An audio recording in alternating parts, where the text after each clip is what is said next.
Andrew Mountbatten Windsor's rent scandal yesterday triggered a probe, dragging in other senior royals. MPs announced an inquiry into all homes owned by the Crown estate. The Princess of Wales has sent a Christmas message about the importance of acts of kindness in times of fragmented, uncertain unhappiness. But dominating the royal news today is Meghan, oh God, has revealed her Christmas cracker love letter to Harry, the Ginger Whinger, and toys for Archie and Lili as her holiday special lands on Netflix. So whatever you're doing, Alarm Clock Britain, hopefully you're in bed, just pin back your luggles. If you're on YouTube, take it away, because this is the woman who used to stand at box 23 on the American version of Deal or No Deal in a Boob Tube, but now she is apparently Meghan of Sussex. Take it away, love. Yeah. Embracing traditions. I like this. There we go. And making new ones. We are now in the It's pretty jolly here. Let's go craft. Heyo. It's so pretty. So easy and elegant. It's better the next day and everything turns red. It's so festive. Being a hostess or a host, It's about making people feel comfortable. You can do things that make people feel a little bit more seen. See? let the festivities commence and embrace the special touches that bring you joy. Should we see if this works? One, there we go. 2, 3. Oh! Rupert Bell, good morning. Yeah, good morning, Jeremy. I've got a slight bit of sick in my throat. Sorry, happy Christmas. Well, Honest to God, man, what is wrong with us? Well, I don't know. I think I was about 3 minutes we got the first elevation, which is, you know, she was elevating something. Anyway, we open up by going around, been told how to decorate a Christmas tree. Because I've been on coming on to you, I haven't watched it all, but I haven't watched the bit with Naomi Osaka, who is obviously a very decent tennis player, but she's one of the guests. The rest, I mean absolutely nothing to me. There's a restaurateur, there's an advent calendar. Harry does, I'm told, make an appearance at the end for the last 5 minutes. What, sat on the top of the tree? But it's the same old smiley fake shtick. It's just... And I use my words very carefully. You did that very well, Belly. I just, because I'm a royalist, and I know that the royal family is under siege, and we'll talk more about Andrew in a minute, but how demean... It demeans what the royal family means to me. It demeans even... For a woman who's all about women's rights and finding an equal footing, does she not realise, and I'm struggling not to swear, Christian, that she just looks like an idiot, that she looks like an attention-seeking, money-grabbing, shallow, narcissistic pain in the arse? Also, the other thing is, I'm not sure I can add to that, but what I will say, because you sort of left all avenues closed there, yeah, I have, Jeremy, sorry. But more importantly, she talks about family. Yep. And the family time at Christmas. Well, the only person she's probably having to Christmas is her mum, Doria, because the rest won't be coming, and Harry's not got any family coming.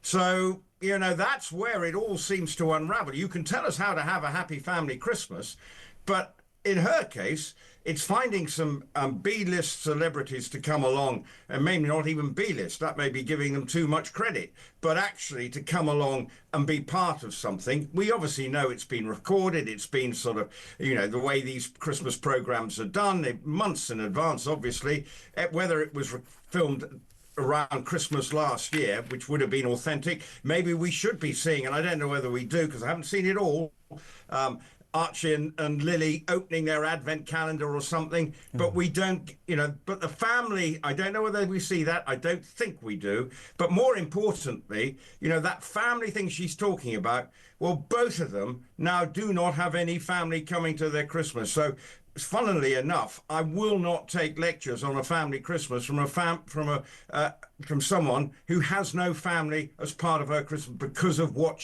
they have done over the last couple of years. So go Belly, give it some. Now, you and I are both royalists. Andrew Mountbatten Windsor's rent scandal yesterday has triggered a probe. This is Geoffrey Clifton Brown, who is the chair of the Commons Select Committee, have demanded a probe, dragging in other senior royals. All royal homes owned by the Crown estate, has sort of caused... they're going to look into this. Is public outrage after Andrew's peppercorn rent at Royal Lodge. She'll be there till February. He's moving to Sandringham.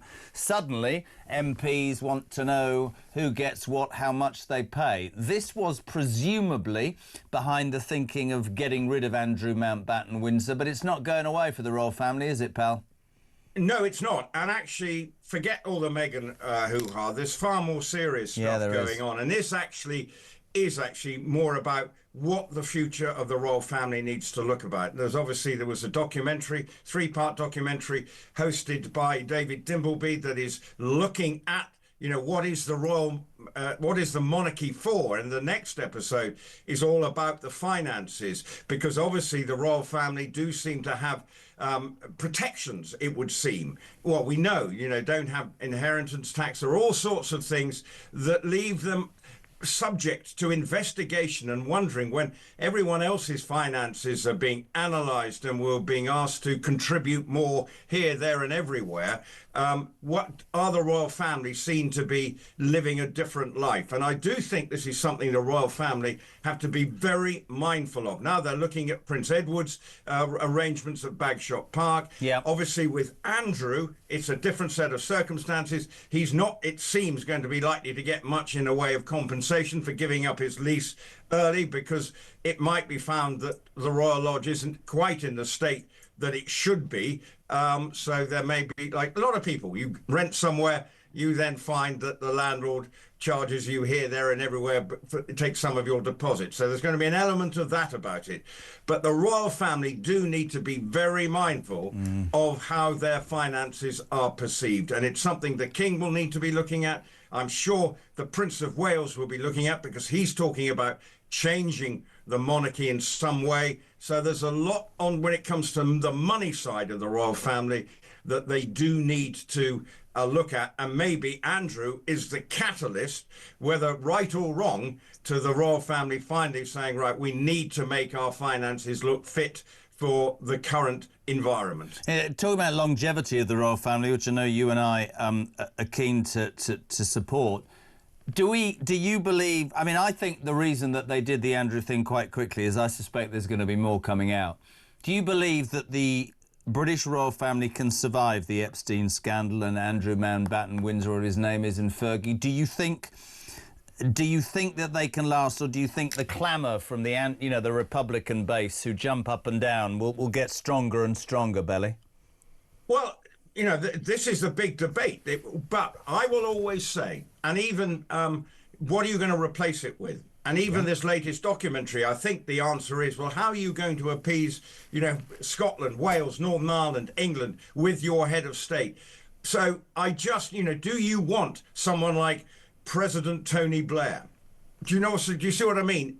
Listen, I've argued long and hard. You go and ask the American people how much the American president costs the American taxpayer, and then work out how much the British monarchy bring in. Unfortunately, and that's a massive amount of money, but unfortunately, we're stuck on the criticisms of the royal family and the messes up that they've made. I'm just wondering, bigger picture, whether you think they can survive. I do think they can survive, but as I already alluded to, they've got to be seen to be changing and moving with the times. And that is their challenge, because sometimes they can appear to be behind the curveball. So Excellent. It is very important that they look at the whole perception of the royal family, because do we want a presidential system? Will it make us, we're talking about traditions. You've been talking about juries in everything, and you alluded to just a few moments ago, something that is woven into our constitution since the Magna Carta. Do we want all our traditions to evaporate? Now, the monarchy is a part of the culture and the constitution, the traditions of this country. But it does need to be a monarchy that seems relevant to everyone out there. And at times, the monarchy must now start to get ahead of the public opinion and grab it and say, right, we need to sort this out, because otherwise we may have a problem. Really good to have you on. By the way, I bought my tickets for the Cheltenham Festival yesterday, sorted for Tuesday, Thursday, Friday. You need to sort me out for Wednesday, all right? Jeremy, I will see what I can do. God, I can't even think. Cheltenham Festival. Good planning, Jeremy. Wednesday, you owe me, you know you do, your career and possibly your mortgage. See you later, Belly, you're a good man. Thank you very much indeed. Talk, it's 20 minutes to 10 o'clock.